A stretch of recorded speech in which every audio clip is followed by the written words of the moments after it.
കഴിഞ്ഞോ? ഇല്ല, ഇനിയാണ് യഥാർത്ഥ ചടങ്ങ് നടക്കാൻ പോകുന്നത്.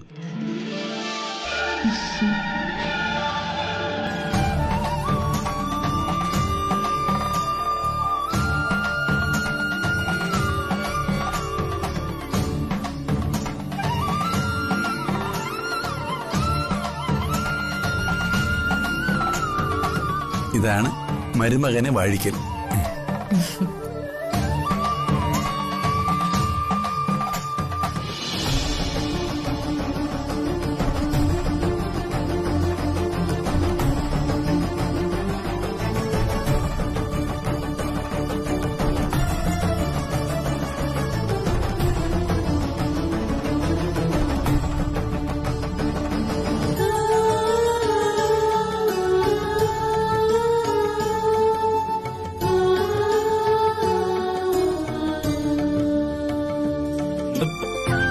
ഇതുവരെ പരാതിയും പരിഭവവും പറഞ്ഞു തീർന്നിട്ടില്ല.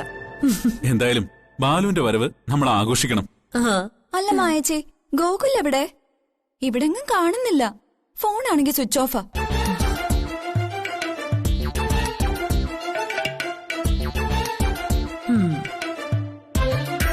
സത്യം പറ ശ്രീയേട്ടാ, ഗോകുൽ എങ്ങോട്ടാ പോയത്? നേരത്തെ രണ്ടുപേരും കൂടെ മാറി നിന്ന് കുശു കുശുന്ന് എന്തോ രഹസ്യം പറയുന്നുണ്ടായിരുന്നല്ലോ. ഗോകുൽ എവിടെ പോയി?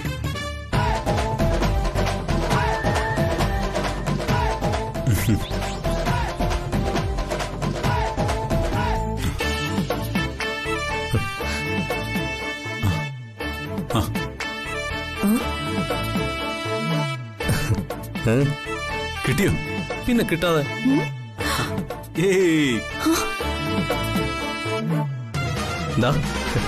ഡൺ.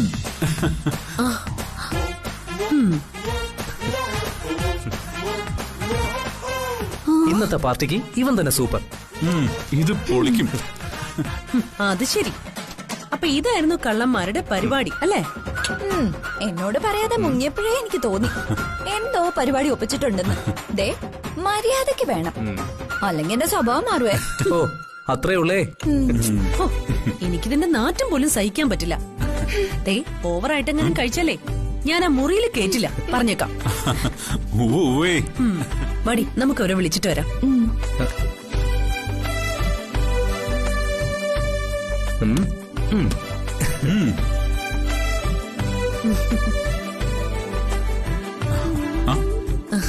അവനെവിടെ? ഇപ്പൊ വരും.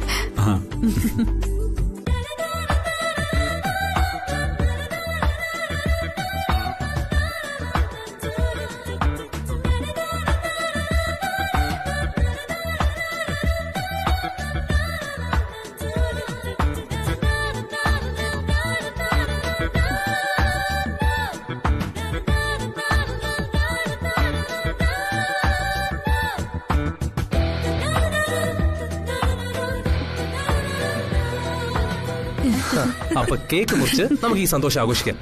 ഓക്കേ, അത് ശരി. അപ്പോ നിങ്ങൾ കാര്യമായിട്ടാണല്ലേ? ആയിക്കോട്ടെ. അങ്ങോട്ട് ചെല്ലേ, മുഖത്തെ നാണം കണ്ടില്ലേ? പരിഭവം മുഴുവൻ പറഞ്ഞു തീർത്തോ? അപ്പൊ നമുക്ക് കേക്ക് മുറിക്കാം.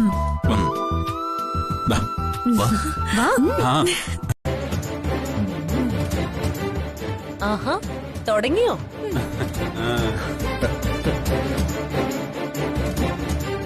ഇവരെ ഇങ്ങനെ വിട്ട പറ്റില്ല മായച്ചി. ആണുങ്ങൾക്ക് മാത്രമല്ല പെണ്ണുങ്ങൾക്കും ഇതൊക്കെ പറ്റും. എന്റെ അച്ഛന്റെ കൂടെ ഞാൻ കഴിച്ചിട്ടുണ്ട്. പെണ്ണുങ്ങൾ അങ്ങനെ മാറ്റി നിർത്താൻ നോക്കണ്ട. എന്നാ പിന്നെ കൂടിക്കും. ആ നമുക്ക് പൊളിക്കാന്നേ. അതെ, അധികം തുള്ളി ചാടണ്ട. ഇന്ന് ഒരു ദിവസത്തേക്കേ ഉള്ളൂ ഈ അനുവാദം. അത് ഓർമ്മ വേണം.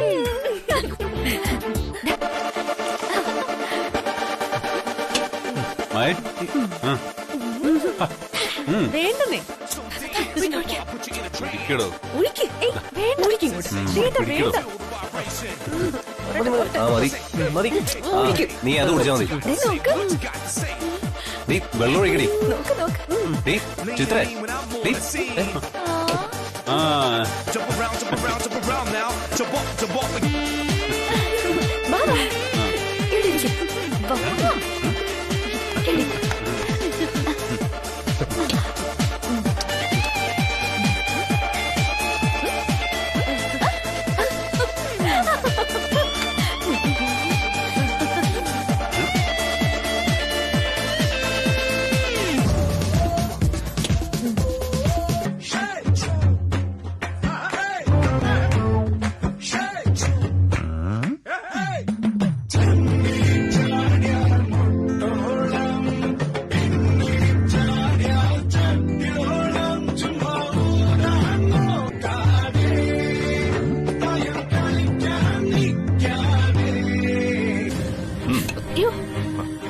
മരുമകൻ വിരുന്നിനായി വീട്ടിൽ വന്ന ഭക്ഷണം കഴിക്കാൻ വേണ്ടി മാത്രം വരുന്നവനാണെന്നാണോ അർത്ഥം? എന്റെ അമ്മ എനിക്ക് ഈ സിറ്റുവേഷൻ ഉണ്ടാക്കി തന്നത്. എന്നെ ഇങ്ങോട്ട് കൊണ്ടുവരാനായിരുന്നില്ലേ ഈ നാടകം കളിച്ച്? അതെ, സോറി ചേട്ടാ. മോനെ, ഞങ്ങളിത് മനഃപൂർവ്വം ചെയ്തൊന്നുമല്ല. ചടങ്ങുകളും ആചാരങ്ങളും ഒക്കെ അങ്ങനെ തന്നെ നടക്കട്ടെ എന്ന് കരുതി, അത്രേ ഉള്ളൂ. എന്ന് കരുതി മനുഷ്യർക്ക് ദഹിക്കാൻ കഴിയാത്ത പോലെ ആഹാരം കൊടുത്താ പിന്നെ എന്ത് ചെയ്യും? അതിനൊരു വഴിയുണ്ട്. എന്തു വഴി? ദഹനത്തിന് പറ്റിയ ഒരു കഷായമുണ്ട്, ഞാൻ ഇപ്പൊ കൊണ്ടുവരാം. എന്നാ വേഗം എടുത്തോണ്ട് വാ.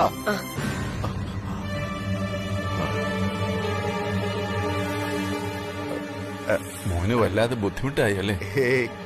പരമസുഖല്ലേ? ആതിഥ്യ മര്യാദ ഇങ്ങനെ തെറ്റായിട്ട് കാണരുത്.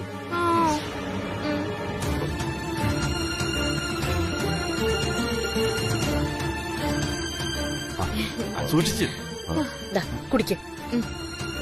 ഇത് കഴിച്ചാൽ ദഹിക്കുന്ന ഉറപ്പാണല്ലോ അല്ലേ? ദഹിക്കും, നല്ല പുട്ടുപോലെ ദഹിക്കും. അയ്യോ, പിന്നെ പുട്ടിന്റെ കാര്യം പറയല്ലേ.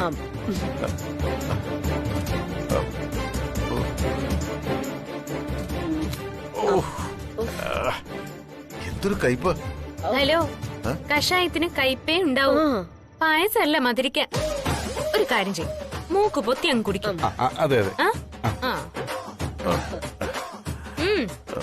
You can.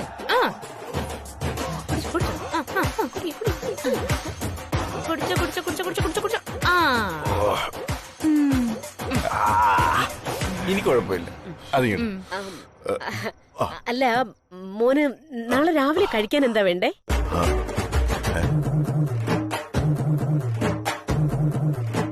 മോൻ ക്ഷമിക്കും.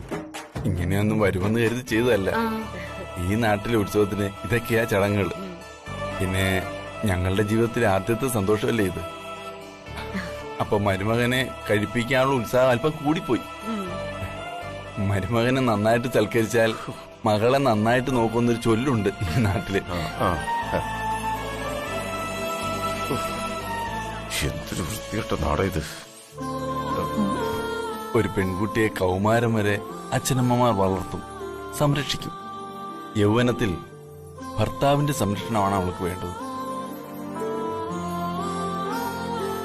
മോനെ, ഇവൾ ഇന്ന് നിന്റെ ഭാര്യയാണ്. ഒരു ഭാര്യയുടെ അന്തസ്സും അഭിമാനവും ഭർത്താവിന്റെ സ്നേഹമാണ്. തിരിച്ചും അതങ്ങനെ തന്നെയാണ്. കാലം അത് മോന് തെളിയിച്ചു തരും.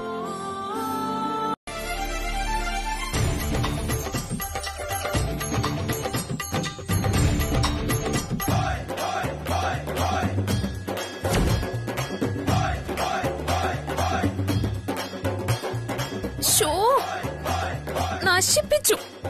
നടക്കുമ്പോ താഴെ നോക്കി നടക്കണ്ടേ?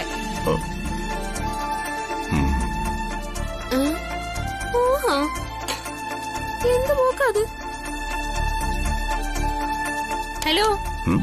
പണിയാ നിങ്ങൾ കാണിച്ചേ? മനുഷ്യൻ നടക്കുന്ന വഴിയിൽ ഇങ്ങനെ വൃത്തികെട്ട കോലം വരയ്ക്കുമെന്ന് ആരറിഞ്ഞു? വൃത്തിയായിട്ട് കോലോ? എന്റെ കോലത്തിന് കുറ്റം പറഞ്ഞോണ്ടല്ലോ. എടി, നീയും കണക്കാം, നിന്റെ കോലവും കണക്കാം. ഒരിക്കലും നേരെ ഇരിക്കത്തില്ല. ഹലോ ചേട്ടാ, കോലം ആരെങ്കിലും ഇങ്ങനെ നേരെ ഇടുവോ?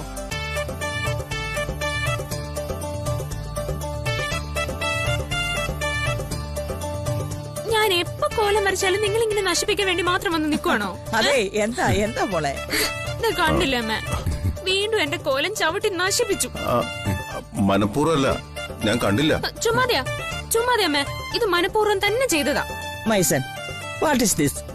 അവൾ എത്ര കഷ്ടപ്പെട്ട് വരച്ചതായി കോലം. അതിനെന്താ, അറിയാതൊന്ന് ചവിട്ടിപ്പോയി, അത്രയല്ലേ ഉള്ളൂ.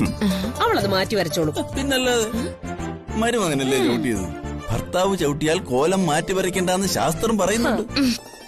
ഏത് ശാസ്ത്രം? കോലത്തിന്റെ ശാസ്ത്രോ? അച്ഛാ, വെറുതെ മരുമകന്റെ പക്ഷം പിടിക്കല്ലേ. അതെ മോളെ, മരുമകൻ നമ്മുടെ അതിഥിയാണ്. അതിഥി ദേവോ ഭവ എന്നല്ലേ പ്രമാണം. അതായത് അതിഥിയെ ദൈവത്തെ പോലെ കാണണമെന്ന്. ആ നിലയ്ക്ക് ദൈവം കോലത്തിൽ ചവിട്ടി അനുഗ്രഹിച്ചാണെന്നും കരുതിയാ പോരെ?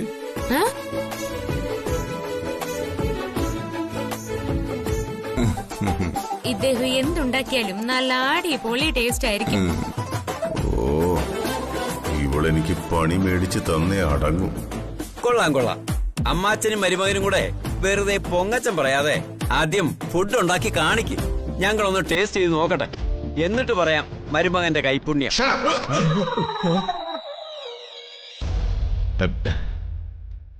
എന്റെ കൈപുണ്യത്തെ കുറിച്ച് കുറ്റം പറയാൻ നിങ്ങളാരാ?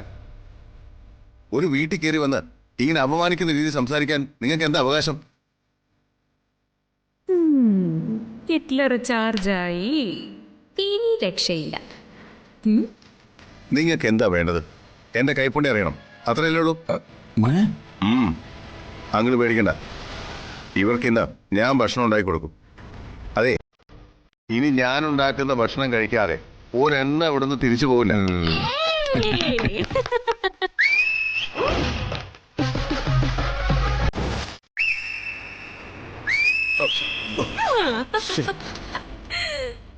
കണ്ടില്ലേ, എന്റെ ഭർത്താവ് പറഞ്ഞതുപോലെ ചെയ്യുന്നു. DK റെസ്റ്റോറന്റിനെ കുറ്റം പറഞ്ഞാലേ ഇദ്ദേഹം സഹിക്കില്ല. ആ റെസ്റ്റോറന്റ് എന്ന് പറഞ്ഞാ ഇദ്ദേഹം സ്വന്തം ഭാര്യയെ പോലെയാ സ്നേഹിക്കുന്നേ, അല്ലേ ചേട്ടാ? ഞങ്ങൾക്ക് വീമ്പ് പറയുന്നൊന്നും കേക്കണ്ട, പറഞ്ഞത് ചെയ്ത് കാണിക്ക്. അങ്കിൾ, എന്താ മോനെ? എങ്കിൽ തുടങ്ങാം. തുടങ്ങി.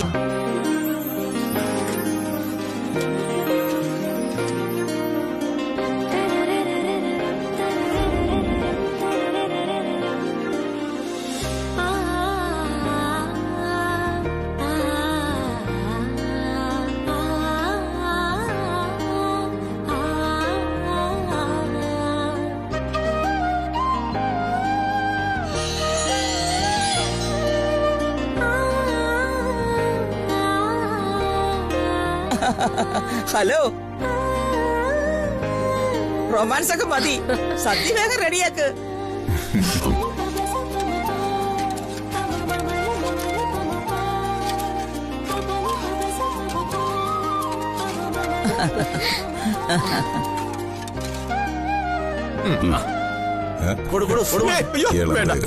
വേണോ? വേണ്ട വേണ്ട. അല്ല, കുറച്ച് ടേസ്റ്റ് ചെയ്ത് നോക്ക്. അടിക്കേണ്ടതേ കുറച്ച് കഴിക്കും. എല്ലാത്തിനും തലയിടുന്ന വിളിക്കാതെ വലിഞ്ഞേറി വന്നതെന്ന്. സൂപ്പർ, അടിപൊളി. അങ്കിൾ, സദ്യരടി, ഇലയിട്ടോളൂ. നടന്നാ കൊള്ളാം. അതിരിക്കട്ടെ, എങ്ങനെയുണ്ട് DKയുടെ ഭാര്യ വീട്ടിലെ താമസം? അവനിവിടെ കിങ് അല്ലേ, കിങ്. എന്റെ കുട്ടിക്കാലത്ത് കണ്ട ഉത്സവത്തിന്റെ ആഘോഷം ഞാനേ ഇന്നിവിടെ കണ്ടു. DK സദ്യ ഉണ്ടാക്കി, തന്നെ മരുമകനായി. അതെ, ഉത്സവത്തിന് അവന് ഇവിടെ ഉണ്ടാക്കിയ പലഹാരങ്ങൾ എന്തൊക്കെയാണെന്ന് നിനക്കറിയോ? ഞാനെല്ലാം തിന്നോണ്ടിരിക്കുക. നീക്ക് ഇതുവരെ ഇങ്ങനൊരു ഉത്സവം കൂടുന്നത് ഞാൻ കണ്ടിട്ടില്ല. ശ്ശോ, അവൻ എന്തൊരു സന്തോഷത്തിലാണെന്ന് അറിയോ? ആ, ആദ്യം എനിക്ക് പേടിയൊക്കെ ഉണ്ടായിരുന്നു കേട്ടോ. പക്ഷെ ഇപ്പൊ അതൊക്കെ മാറി. അവനും ജോലിയും തമ്മിലേ വളരെ ക്ലോസ് ആയി. ആ, എന്ന് പറഞ്ഞു? ക്ലോസ് എന്ന് പറഞ്ഞാലേ വെരി ക്ലോസ്. നിനക്ക് മനസ്സിലായില്ലേ? Love love love. അമ്പടി ഭയങ്കരി. എന്നാലും അവള് ആള് കൊള്ളാലോ മായേച്ചി. ഡീക്കേം കൊണ്ട് ഇവിടുന്ന് പോയപ്പോഴേ ഞാൻ മനസ്സിൽ ഇത് കണ്ടതാ. ഹോ, എന്നാലും ഇത്ര പെട്ടെന്ന് അവളെ ഡീക്കെ വീഴ്ത്തി കളഞ്ഞല്ലോ മായേച്ചി. വീണതും വീഴ്ത്തിയതും ഒന്നുമല്ല നമ്മുടെ പ്രശ്നം. ഇവിടുന്ന് പുലിയെ പോലെ പോയ ഡീക്കെ തിരിച്ചു വരുന്നത് ജ്യോതിയുടെ വാലായിട്ടാണെങ്കിൽ അതോടെ നമ്മുടെ എല്ലാ പദ്ധതിയും പൊളിയും. ഒരു പെൺകോന്തം ഭർത്താവായിട്ട് ഡീക്കെ എനിക്ക് ചിന്തിക്കാൻ പോലും പറ്റുന്നില്ല. ഏത് പരുക്കൻ ശിലാഹൃദയത്തിലും ഏതെങ്കിലും ഒരു ദൗർബല്യം ഉണ്ടാവും. ഇവിടെ ഡീക്കയുടെ ദൗർബല്യം അമ്മയാണ്. ആ അമ്മയാണെങ്കി ജ്യോതിയുടെ പക്ഷത്തും. അതുകൊണ്ട് നമ്മൾ സൂക്ഷിക്കണം. അല്ലെങ്കിലും ആ സുധാകരൻ നായരോട് ഡീക്കേക്ക് ഇത്തിരി സോഫ്റ്റ് കോർണർ കൂടുതലാണ്. അയാളാണെങ്കിൽ സെയിന്റെ ഡയലോഗ് അടിച്ച് ഡീക്കെ വീഴ്ത്തും. അതെനിക്ക് ഉറപ്പാ. ഡീക്കെ തളരുന്നതും തോൽക്കുന്നതും സ്നേഹത്തിന്റെ മുന്നിൽ മാത്രമാണ്. കള്ളസ്നേഹം നടിച്ച് ഡീക്കെ അവള് കീഴടക്കിയാൽ നമ്മുടെ സമാധാനം അതോടെ നഷ്ടമാവും. അതിനെന്താ ഒരു വഴി? എന്തെങ്കിലും ഒന്ന് നമുക്ക് ചെയ്തേ പറ്റൂ.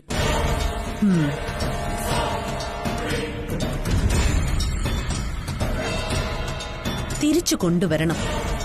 ഡീക്കെ എത്രയും പെട്ടെന്ന് അവിടെ നിന്ന് തിരിച്ചു കൊണ്ടുവരണം. ഡീക്കയും ജ്യോതിയും തമ്മിൽ ഇതിനകം എന്തെങ്കിലും അടുപ്പം ഉണ്ടായിട്ടുണ്ടെങ്കിൽ എങ്ങനെ അത് തകർക്കണം? ഡീക്കയുടെ ജീവിതത്തിൽ കരിനിഴലാവാൻ ഞാൻ അവളെ അനുവദിക്കില്ല. അത് നടക്കില്ല ഡീക്കെ. ആ കണക്ക് ഞങ്ങൾ തമ്മിൽ തീർത്തോളാം. ഒരു കാര്യം ഒന്നിലധികം തവണ ആവർത്തിച്ച് പറയുന്നതും കേൾക്കുന്നതും എനിക്കിഷ്ടമല്ലെന്ന് അറിയില്ലേ മൂർത്തി?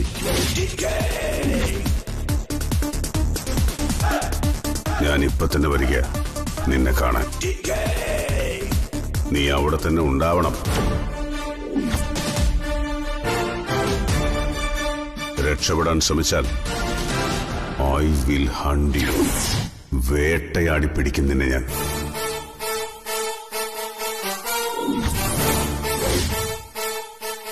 അപ്പോ ഇനി നമുക്ക് നേരിട്ട് കാണാം.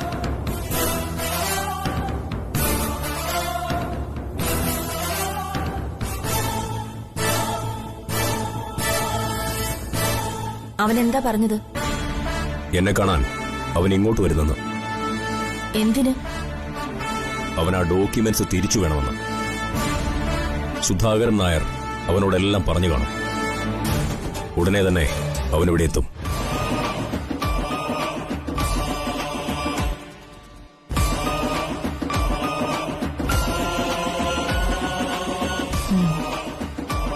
നമുക്കൊരു കാര്യം ചെയ്താലോ? എന്ത് കാര്യം?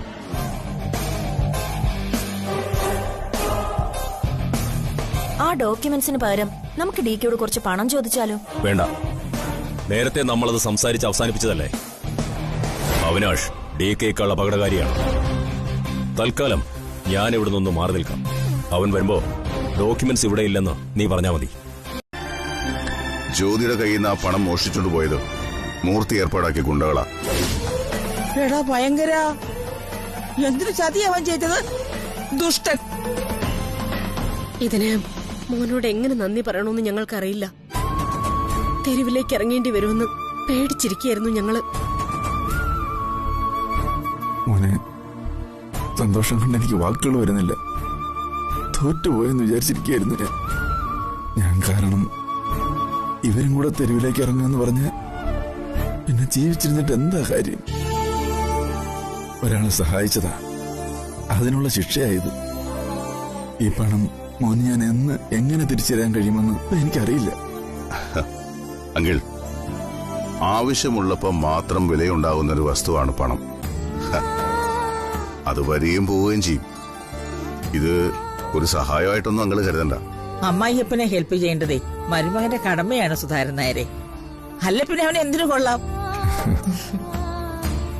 അല്ല, ഇതെന്താ അങ്കിളിന്റെ മുഖത്ത് കൈവിരൽ പാടുകൾ?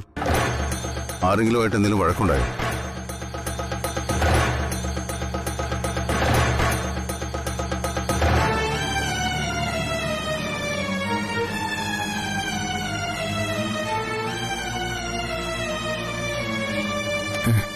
എവിടെ നോക്കട്ടെ. അയ്യോ, എന്തു പറ്റി സുധേട്ടാ? ആരെങ്കിലും നിങ്ങളെ തല്ലിയോ? അച്ഛാ, എന്താ ഉണ്ടായത്?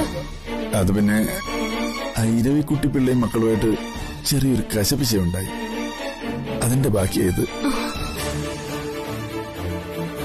എന്ത് പറഞ്ഞ അച്ഛൻ അവര് തല്ലിയത്? ലേലത്തിൽ പങ്കെടുത്ത തല്ലി കൈയും കാലും ഒടിക്കുമെന്ന് പറഞ്ഞു. എന്ത് വില കൊടുത്തും ഉത്സവം നടത്തുമെന്ന വാശിയില്ല അവര്. അല്ലെങ്കിലും പണമില്ലാത്തവർക്ക് ശബ്ദം പാടില്ലെന്നല്ലേ. അങ്കിൾ വിഷമിക്കണ്ട. അങ്കിളിനെ അപമാനിച്ചിട്ട് ഇവിടെ ആരും ഒരു ഉത്സവവും നടത്താൻ പോകുന്നില്ല.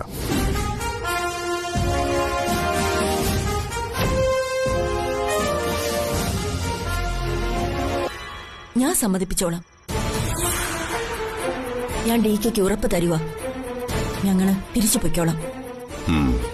ശരി, ഞാൻ സമ്മതിച്ചിരിക്കുന്നു.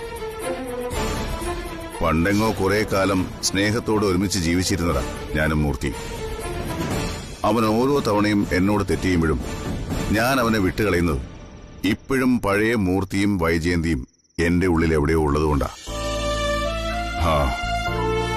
നിങ്ങൾക്ക് ജീവിക്കാൻ ആവശ്യമായ പണം ഞാൻ തരാം. എവിടെയെങ്കിലും പോയി സമാധാനമായിട്ട് ജീവിച്ചോണം.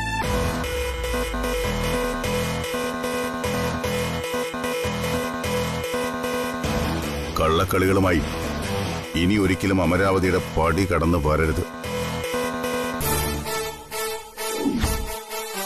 വന്നാൽ ഞാൻ പ്രതികരിക്കുന്നത് ദേ ഇതുകൊണ്ടായിരിക്കും.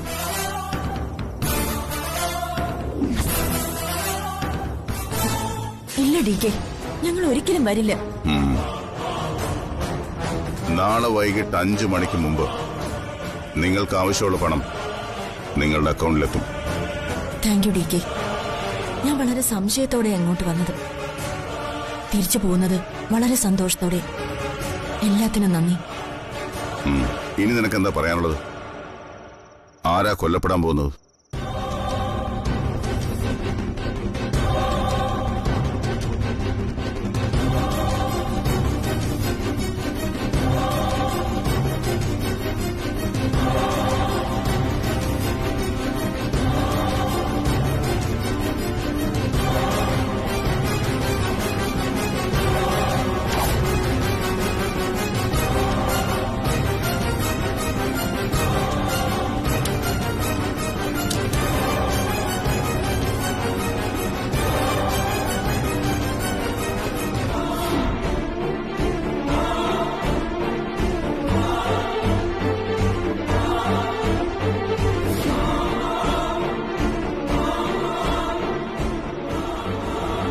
അതിനുള്ള എല്ലാ തെളിവുകളും എന്റെ കയ്യിലുണ്ട്. 2 ദിവസത്തിനകം അത് നിങ്ങളുടെ കയ്യിലെത്തും. സൂക്ഷിക്കണം DK. അപകടം കൂടെ തന്നെയുണ്ട്. സുധാകരൻ നായരെ ആരെങ്കിലും അപമാനിച്ചാൽ നിനക്കെന്താ പ്രശ്നം? നീ എന്തിനാ അതിന് മറുപടി കൊടുക്കാൻ പോകുന്നത്? അമ്മേ, നാട്ടുകാരുടെ മുന്നിലെങ്കിലും ഞാൻ അദ്ദേഹത്തിന്റെ മരുമകന്റെ സ്ഥാനത്തല്ലേ. എന്നെ നാട്ടുകാർക്കെല്ലാം അറിയുകയും ചെയ്യാം.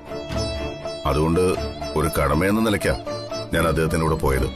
പക്ഷെ അവിടെ ചെന്ന് ആ കിളവന്മാരുടെയും മക്കളുടെയും വർത്താനം കേട്ടപ്പോ എന്റെ കൈവിട്ടുപോയി.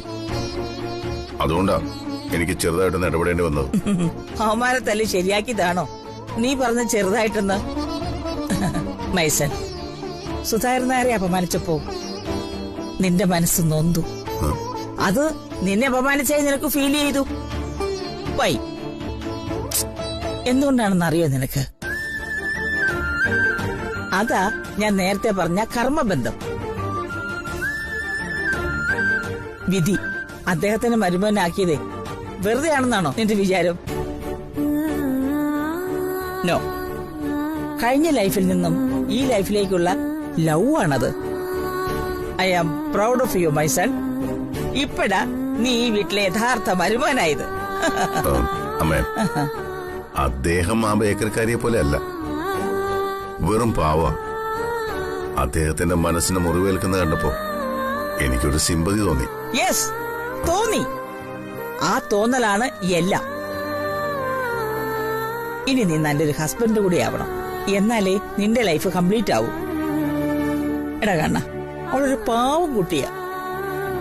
നീ അവളെ സ്നേഹിക്കണം, ഭാര്യയായിട്ട് അംഗീകരിക്കണം. ഈ കുടുംബത്തെ നീ സ്വന്തം ഫാമിലിയായിട്ട് തന്നെ കാണണം. ഈ ഉത്സവം നീയും സുധാകരൻ നായരും ഒരുമിച്ച് നിന്ന് നടത്തണം. അമ്മേ, എനിക്കതിനൊന്നും താല്പര്യമില്ല. ആര് പറഞ്ഞു? ഉത്സവം എന്ന് പറഞ്ഞ ഒരു കാലത്ത് നിനക്ക് ലഹരിയായിരുന്നില്ലേ? ആ പഴയ നിന്നെ മറന്നുപോയോ മൈസൻ?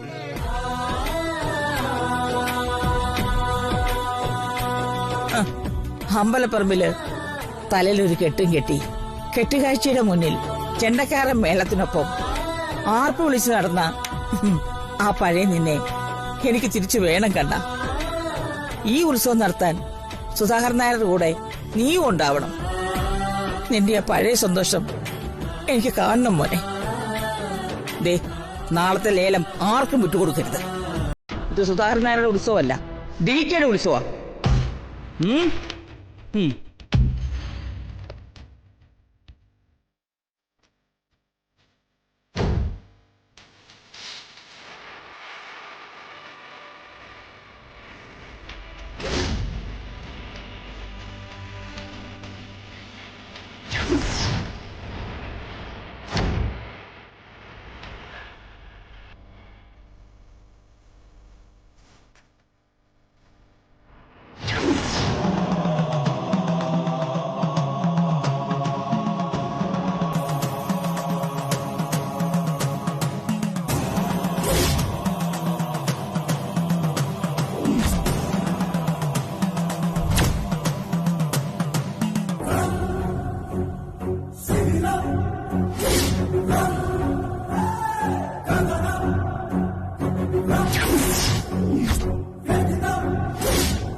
ഹരഹരോ ഹരഹര, ഹരഹരോ ഹരഹര, സുബ്രഹ്മണ്യസ്വാമിക്ക് ഹരഹരോ ഹരഹര. 1001 വീട് ഭിക്ഷയെടുത്ത് സുബ്രഹ്മണ്യസ്വാമിയെ കാണാൻ പോകുന്ന ഭിക്ഷാന്തേഹിയാണമ്മേ. ഹരഹരോ ഹരഹര, ഹരഹരോ ഹരഹര, ഹരഹരോ ഹരഹര, ഹരഹരോ ഹരഹര,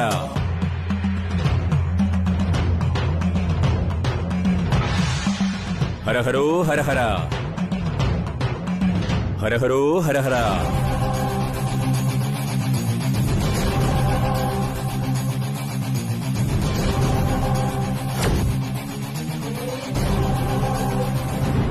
അവൻ ചെയ്യുന്നതേ പറയൂ, പറയുന്നത് നടത്തും.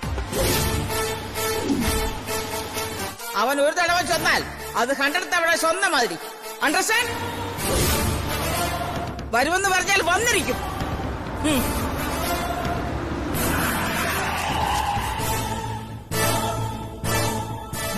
നോക്ക്,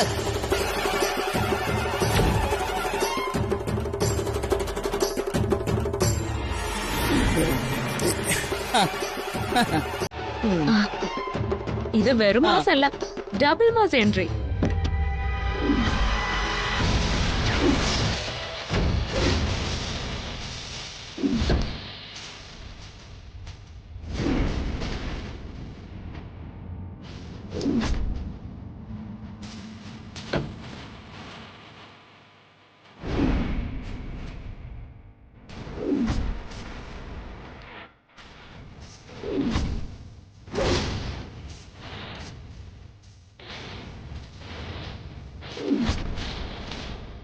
വന്നിട്ടാ ലുക്ക് മൈ സൺ.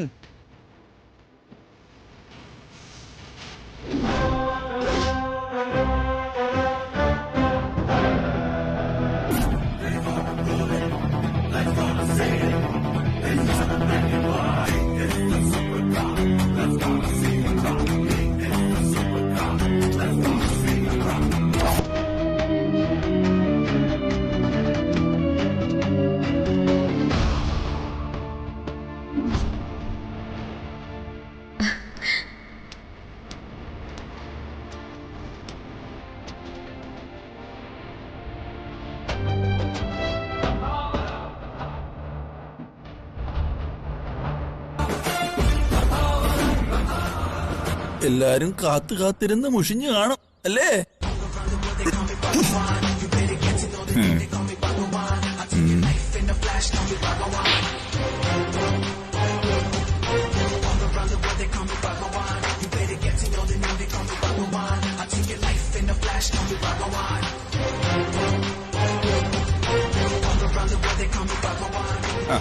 എന്താ പ്രസിഡന്റ്, അപ്പൊ ലേലം തുടങ്ങല്ലേ? എന്റെ മരുമകൻ ആരാണെന്ന് ഇപ്പൊ നിങ്ങൾക്ക് മനസ്സിലായിട്ടുണ്ടാവും അല്ലേ കുട്ടമ്പിള്ളേ? മരുമോ ഒരു റെസ്റ്റോറന്റ് മുതലാളി മാത്രമല്ല, ആളൊരു ചട്ടമ്പിയുടെയാണെന്ന് ഞങ്ങൾ മനസ്സിലായി. ചട്ടം വിത്തര ഇങ്ങോട്ട് കാണിച്ചാ അത് ഞാൻ അംഗീകരിക്കില്ല. തിരിച്ചത് തന്നെ നിങ്ങൾക്കും കിട്ടും. അതുകൊണ്ട് ഞങ്ങൾ നിങ്ങൾക്ക് നൽകുന്ന മര്യാദ തിരിച്ചിങ്ങോട്ടും വേണം. അതാണ്. പിന്നൊരു കാര്യം, ഇനിയും ഏതെങ്കിലും രീതിയിൽ അധിക്ഷേപിക്കാൻ വല്ല ഉദ്ദേശവും ഉണ്ടെങ്കിൽ കഴിഞ്ഞ സംഭവം എല്ലാവരും ഒന്ന് ഓർത്തു വെക്കുന്നത് നല്ലതാ. എന്നാ പിന്നെ താമസിക്കണ്ട, ലേലം വിളി തുടങ്ങിക്കോളൂ. അതെ, ശരി, തുടങ്ങാം. അപ്പൊ ഉത്സവം നടത്തിപ്പിന്റെ ഇക്കൊല്ലത്തെ അവകാശത്തിലുള്ള ലേലം തുടങ്ങുന്നത് 1,00,000 രൂപയ്ക്കാണ്. 1,00,000 രൂപ ഒരു തരം, 1,00,000 രൂപ ഒരു തരം, 2,00,000, 2,00,000 ഒരു തരം, 2,00,000 രൂപ ഒരു തരം, 2,00,000 രൂപ രണ്ടു തരം, 3,00,000, 3,00,000, 3,00,000 രൂപ ഒരു തരം, 3,00,000 രൂപ ഒരു തരം, 3,00,000 രൂപ രണ്ടു തരം, 350, 350, 350 ഒരു തരം, 350 രണ്ടു തരം, 5,00,000, 5,00,000, 5,00,000 രൂപ ഒരു തരം, 6,00,000, 6,00,000 രൂപ ഒരു തരം, 6,00,000 രൂപ രണ്ടു തരം, 6,00,000 രൂപ രണ്ടു തരം, 12,00,000, 12,00,000, 12,00,000 ഒരു തരം, 15,00,000, 15,00,000 ഒരു തരം, 15,00,000 ഒരു തരം, 16,00,000, 16,00,000 ഒരു തരം, 16,00,000 രണ്ടു തരം, 20,00,000, 20,00,000, 20,00,000,